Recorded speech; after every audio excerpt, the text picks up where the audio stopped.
Good morning.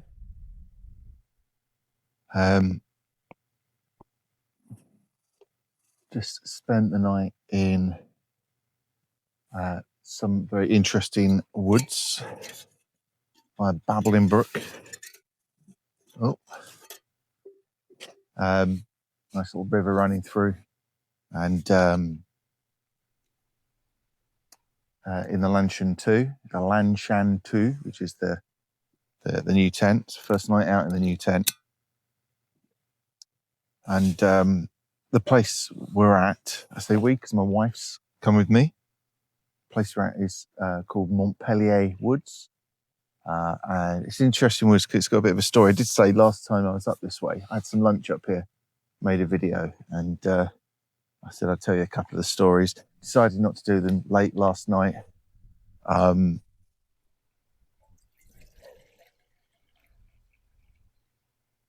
After we camped, because we kind of had a few cuppers, and then we kind of chilled out. It's just time for myself and Tasha just to relax. But then I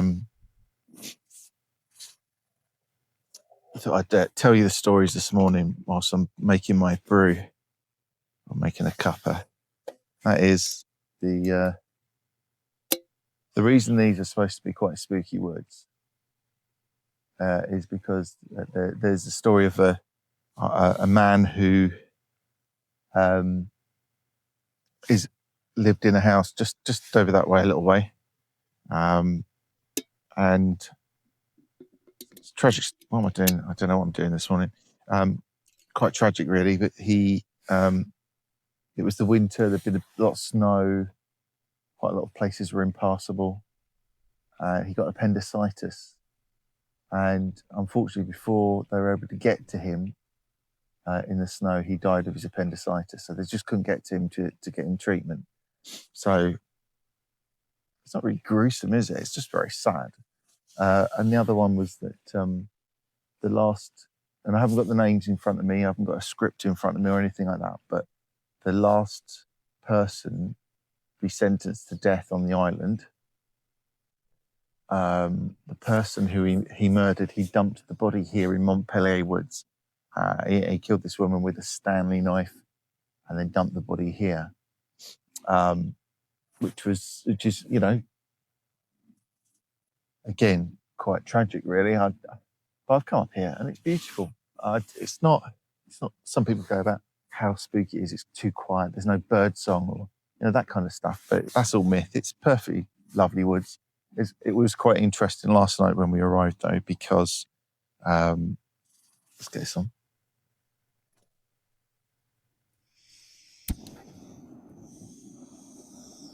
Last night when we arrived, we nearly couldn't get parked. So we thought, has everyone come here to camp tonight? Has everyone come here? We thought we're in the middle of nowhere. Roads, we hadn't seen another car on the road, and there was about 6 vans and cars and another, so there's about 8 vehicles total, and the whole of the little tiny car park was full. And that's then we noticed that on every single vehicle it said search and rescue, and we're like, oh my goodness, what's happening? It was dog search and rescue, and we're like, what's happening here? What's going on?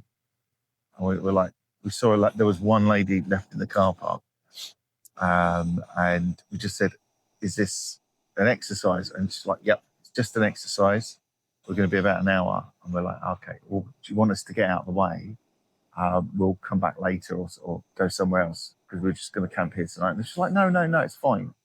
And they actually said it was not good, but, you know, it was fine, because when the dogs do search and rescue, often they come across other people when they're out and about, or people doing the searches, people who are out camping, people who are walking, you know, whatever it might be. They actually come across other people, so they need to have that. So it didn't bother them at all, and they were lovely people. But they're a beautiful dog as well, just coming along to our little campsite and coming kind of.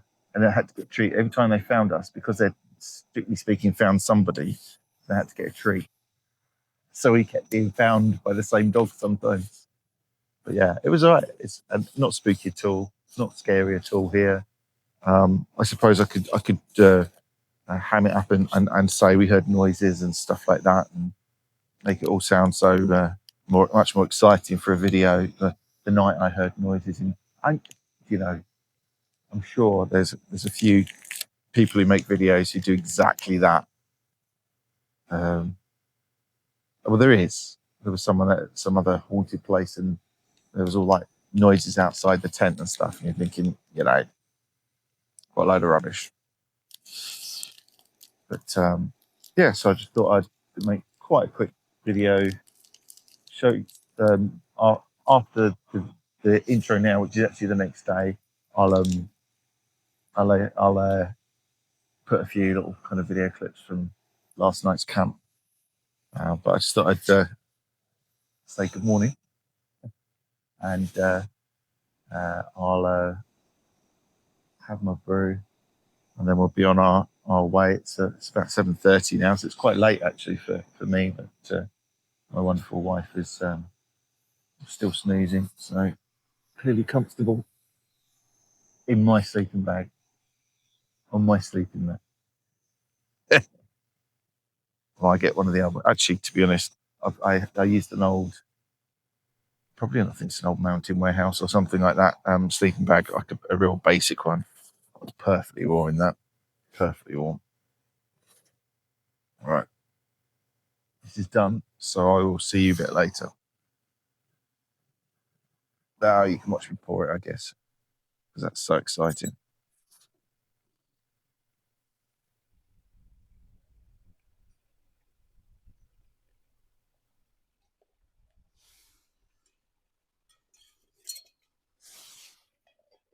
Lovely.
Thank you for joining me, the Reverend Simon Archer, Vicar of Arbury and Castletown, and the Isle of Man Vicar, on another little trip out, this time with my wife. And take care of yourselves. More importantly, take care of each other. God bless, and I'll see you next time. Bye bye.